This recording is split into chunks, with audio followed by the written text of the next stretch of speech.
Welcome to Healthy Canadians, your space for nuanced conversations and expert insights into the health topics that matter to us all.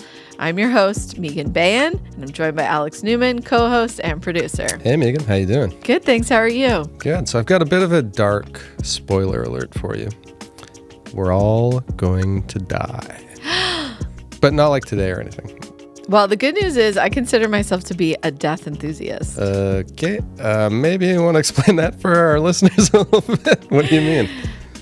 I care a lot about end-of-life care and advanced care planning, and I'm also just really interested in how thinking about death impacts the way we live. Okay, that's interesting. And this is kind of the perfect episode too. So today we're doing part one of a two-part series on palliative care and advanced care planning. So today we're kind of looking at it from 30,000 feet, and we're going to try to define some terms around what is palliative care, what to expect if you're going through that phase of your life where you might need it, serious illness or end-of-life care.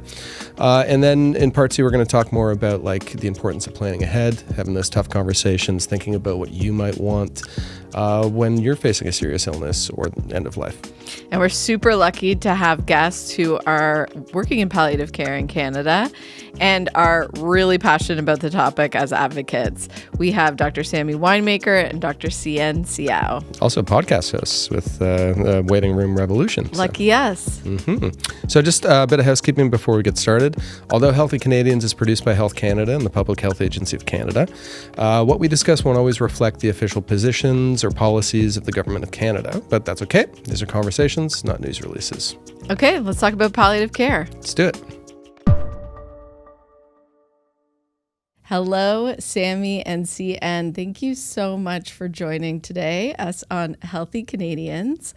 I am going to admit that I am going to have a bit of a fangirl moment right now, if I may. I am just so enthusiastic about this topic of palliative care. And part of it is that I think you do such important work. And the other part is I think you are great communicators, fan of your podcast as well. So thank you so much for being here. Thank you. We're so excited to be on your podcast. Yeah, thanks for having us. Excellent. So I would love to know, what is the Sammy and Hsien origin story? How did you meet? How did your work connect? Could you tell us a little bit about that? Yeah, for sure. I am a palliative care researcher at McMaster University, and I've spent my career doing research on trying to make the system better, how to make things more efficient, how to do education for clinicians. And we have both been doing, trying to change the system from within. And I think it's really important work. It's hard work because changing behavior is hard, changing systems is hard, but many really great, well-intentioned providers and partners working on this. But the needle was not moving fast enough. And so Sammy and I really got together because we were both really frustrated with how slowly things were going, although in the right direction, but still very challenging. Mm. He says frustrating. I say angry. we were angry. We kept seeing the same type of problematic scenarios at the end of life over and over and over again. Hsien in his research and myself in my clinical world. We also found ourselves, after years of being good acquaintances, on the same committee that was a regional committee responsible for looking at the delivery of palliative care.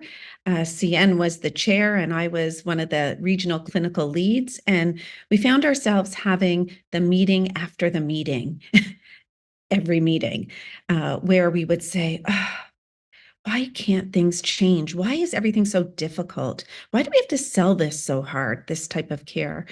And so the more we had the meetings after the meetings, those turned into coffee meetings and cappuccino meetings and espresso meetings. And Hsien and I just fused, I think, ideas one day over coffee. And it was really our light bulb moment.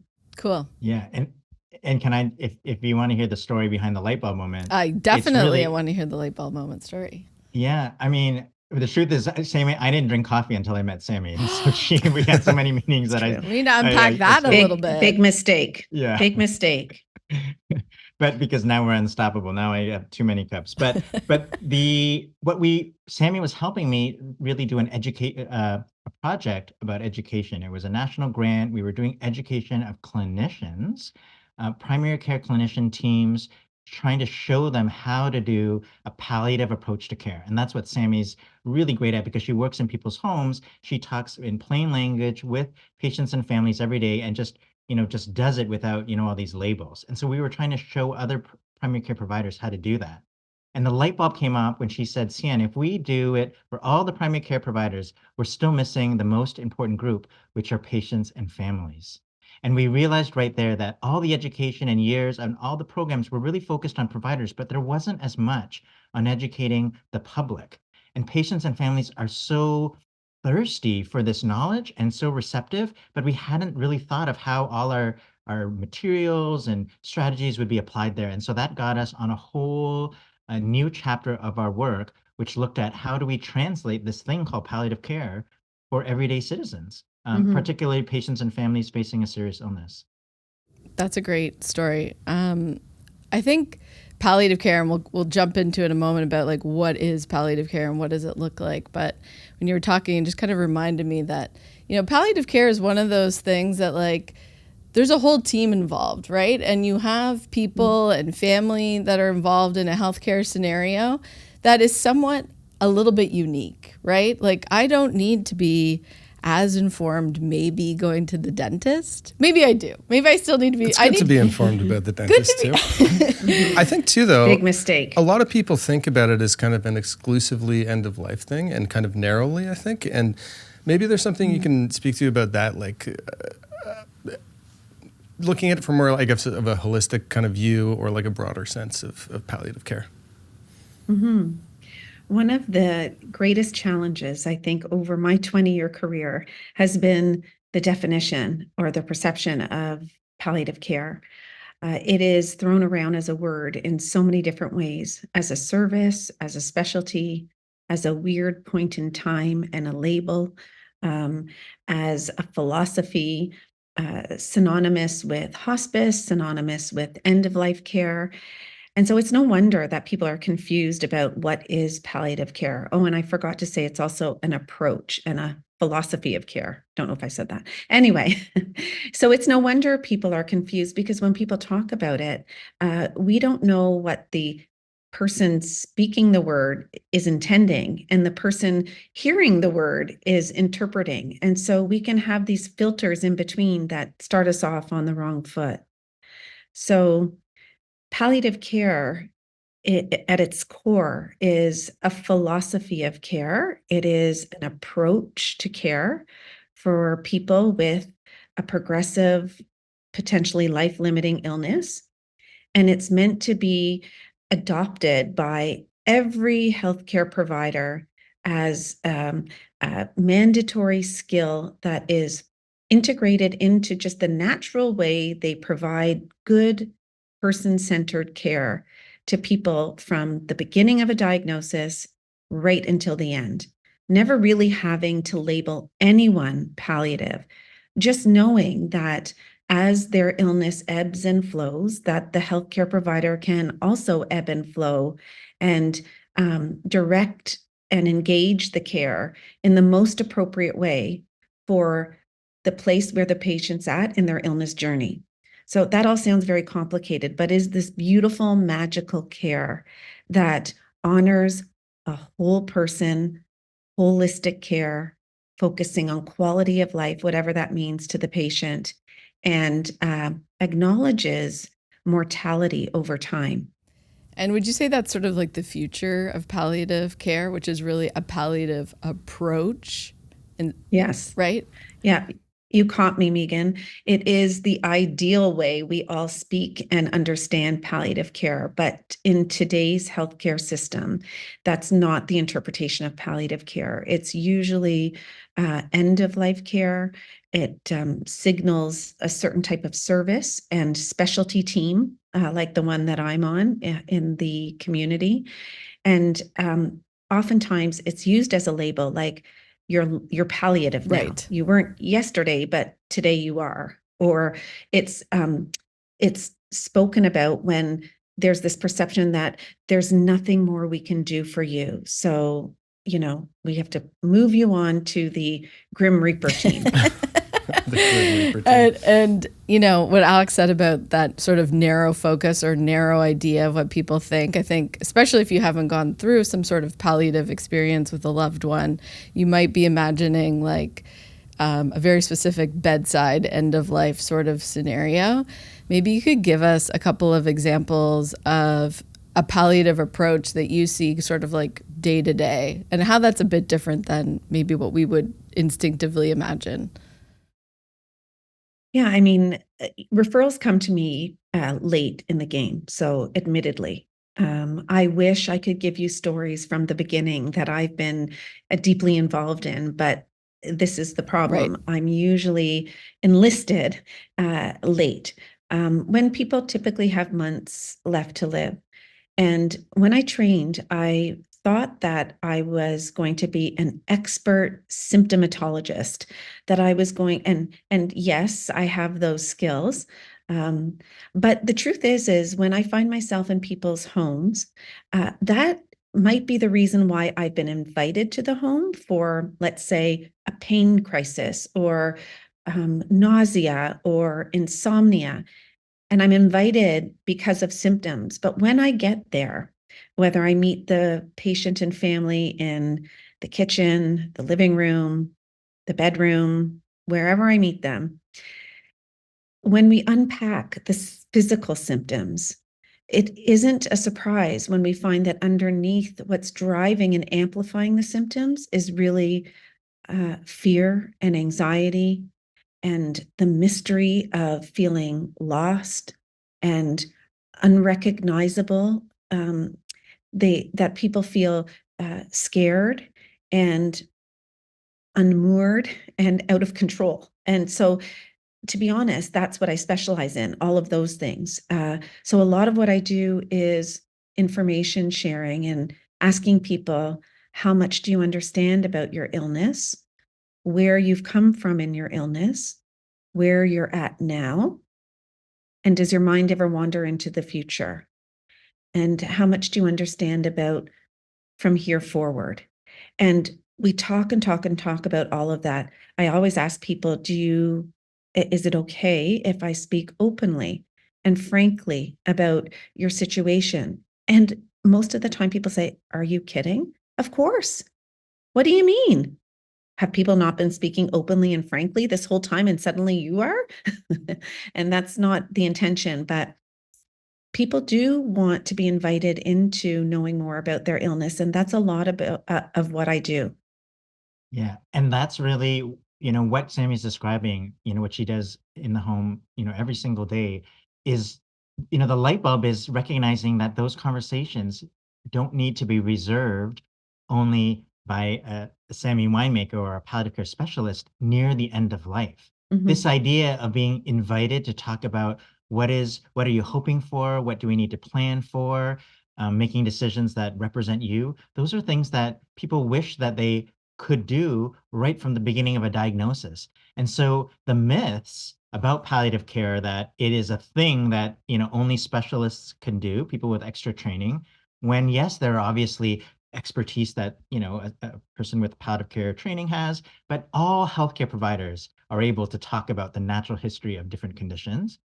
That it's only symptom management, but you can hear how there's a lot of information about planning ahead and bringing forth, seeing the whole person care and what's important to them and their family.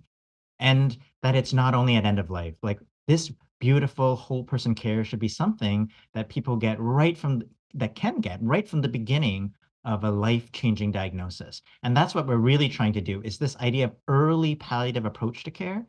What are the things that providers can do, the system can do, but what can patients and families do to get that care, whether you want to use the P word or not? Yes. And we're going to get into like what can you do and how you can be part of a team in a moment.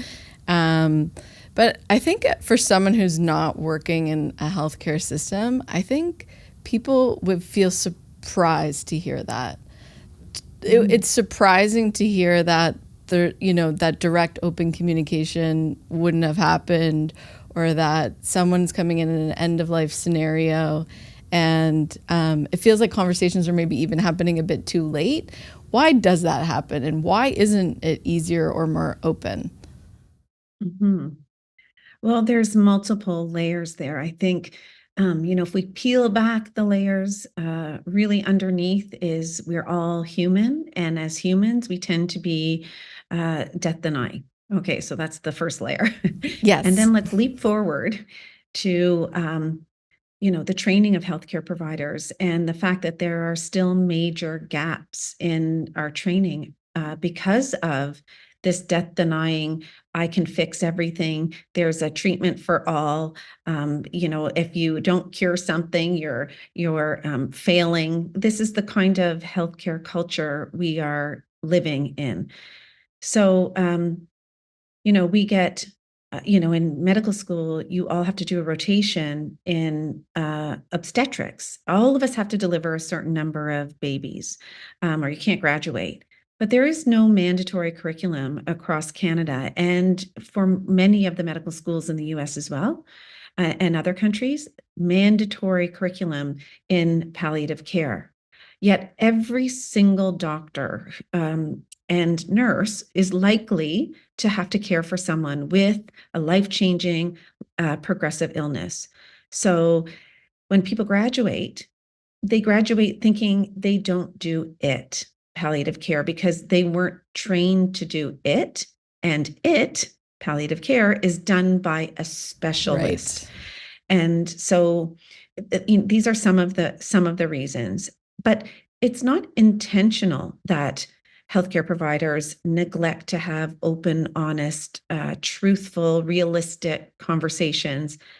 They just get very busy in the acute, day-to-day weeds or trees of the illness, action-oriented things like ordering tests and interventions and interpreting the results of those things and sharing that information quite readily with patients and families. But what they're not doing is sharing the meaning behind it.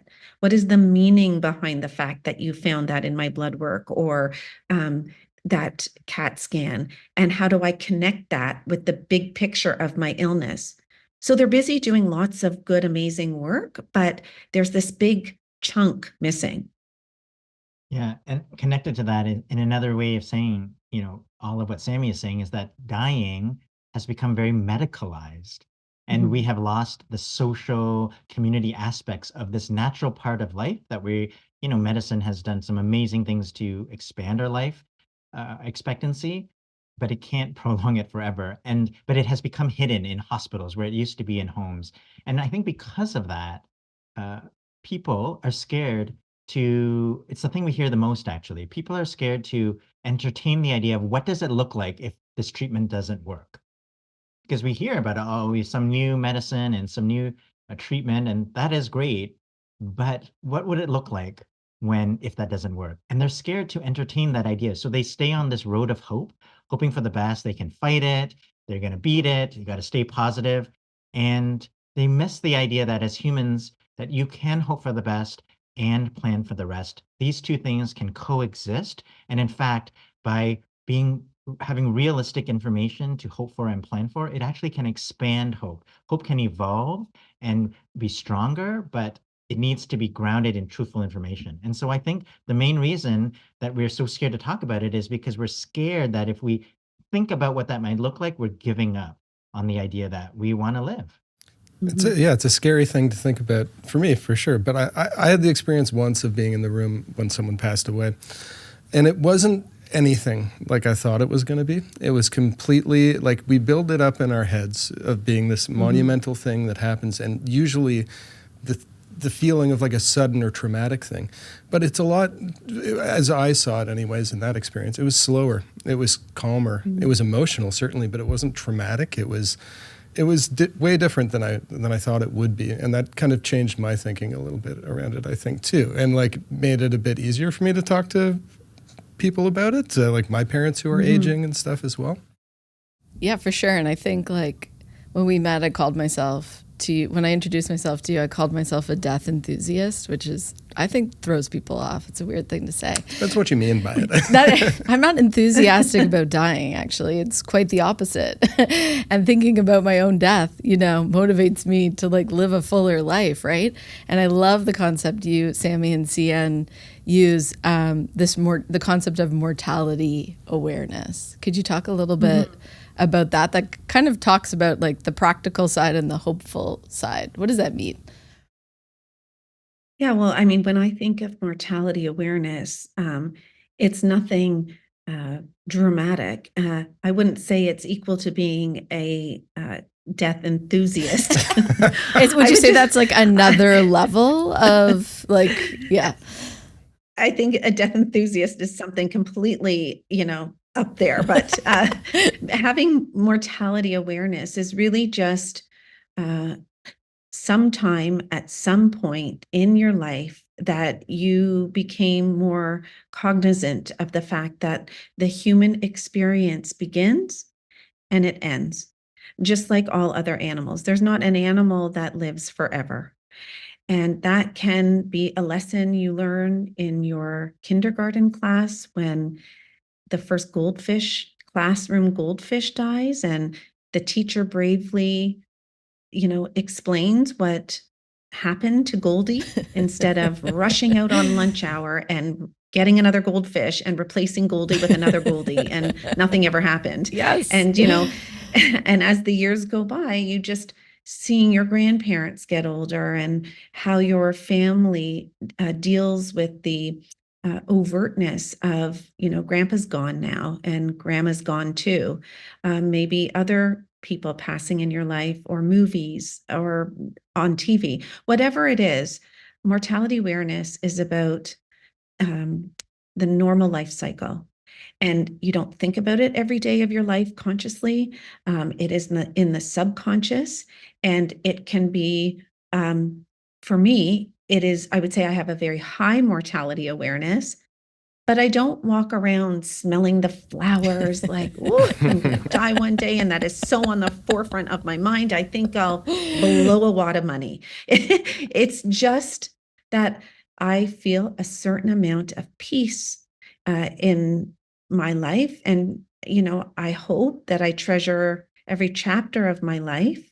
And it won't surprise me when one day I either get much older or I get some kind of illness that's not curable. And that will be the illness that signals a very normal physiologic process that starts usually a long time before death happens. I don't want to die right now, and I'm not ready to die right now. I'd be pissed. But I know I will one day. And that's that. It's nothing more dramatic than that. I mean, a lot of this idea of mortality awareness comes from public health palliative care movement, which it's an international organization, and countries all over the world. But they've started things like, we have health literacy, so they've had death literacy. And it is just this idea of helping people talk about it and be aware of their own mortality, but normalizing ordinary dying, normalizing conversations that this is the natural cycle is important, because it has ripple effects across all society, all ages, how we work, our workplace policies, how communities grieve, the supports we have in place.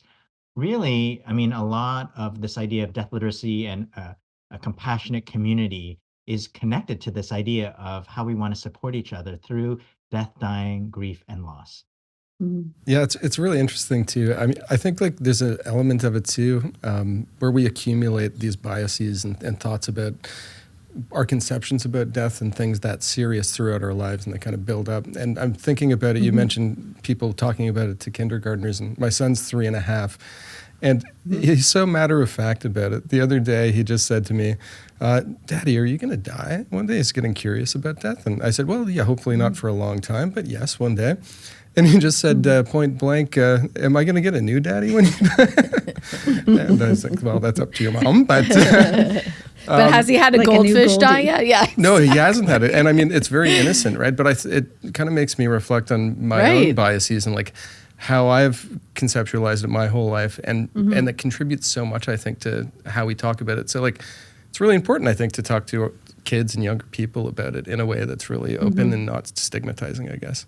Absolutely. And I think like once you've had a family member that's close to you pass away, I'll say die. I'm not a big fan of using the word pass away. I think things can feel, even more real, I guess. Or maybe there's a heightened sense of mortality awareness. I'm wondering if you can talk a little bit about, like, as a caregiver to a loved one or a parent, what can that person's role be as part of a palliative team? And I know that can vary hugely, but maybe you could give us an idea or some examples. So I think the best way to think about this is actually the person with the illness, the patient, and their family, their inner crew, whether it's a chosen family or blood-related family, they are the team, and your healthcare providers are a part of your team. Because Cool. that's really personalized care, where you're at the center and the people that you're interacting with are trying to figure out how to support you. That's how I think we should think about it. And the family has a critical role because they are on this journey too, right? In palliative care, the philosophy, we think of the patient and the quote unquote family as one unit. They have the different experiences, but we need to think of how this illness impacts everyone so they have a critical role in understanding what is this illness, what does it mean, what is the big picture of this illness, what are the stages and things we need to prepare for, and what are the things they need to do or not want to do in those stages. So, and being as open and honest about that so that they can make plans, whether if you're able to do those things, great, and if you're not, who can we get to fill that in? Do we have to put them in a home? Do we have to get some support or hire people or get community involvement? So they have a critical role in exactly the same way as the patient, because they really are living a parallel illness journey. And in fact, they will have grief and bereavement after, and so they have a longer journey. The other important part of the family as the care team is that really, when you look at it, they are the ones who help the person with the illness have a bespoke or customized illness experience. So when you are wrapped around by your family or your chosen family, they are the ones that ensure that what happens along the illness is nipped and tucked and like I said, customized to who you are as a unique individual. Without family, and if the person takes a more backseat or passive role in their healthcare journey and lets the healthcare system just sort of blow them around wherever they want, that person at the end and throughout is going to feel depersonalized, more robotic, and begin to not recognize exactly who they are now with this illness. So that layer of family is critically important if you want to remain and come out the end feeling like you recognize yourself, even though you have an illness that you might not be able to change. And I think like what I'm hearing is clear communication is really important. And then also the family's playing a big role as a patient advocate too, right? And it really emphasizes the need to talk about it, because I mean, there's things I don't know about what my own parents would want, I think, in their if they have a serious illness or they're at end of life, right? Let's talk about it practically. Like, where's the best place to start to have that conversation and when, right? Right now. Let's do it. To be continued in part 2. Thanks for tuning into Healthy Canadians. If you're watching on YouTube, click the like button and subscribe to stay up to date on all future episodes. Find us wherever you get your podcasts and leave us a review if you like what you heard. For more information on health topics that matter to you, visit canada.ca/health.